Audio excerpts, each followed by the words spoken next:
బాగా నటించావు, గొప్ప నటివి. ఆ విషయం అందరికీ తెలుసు అత్తయ్య గారు. మీరే కాస్త ఆలస్యంగా తెలుసుకున్నారు. పిచ్చి తల్లి, నేను నీకంటే గొప్ప నటిని. నేను నటించడం మొదలుపెట్టేసరికి నువ్వు ఇంకా పుట్టలేదు అని అంటాను అనుకున్నావు కదూ? అనను.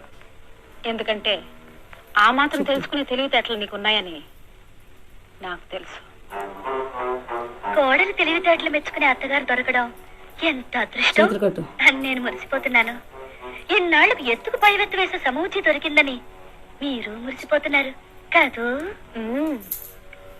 ఎత్తెంతో తెలుసు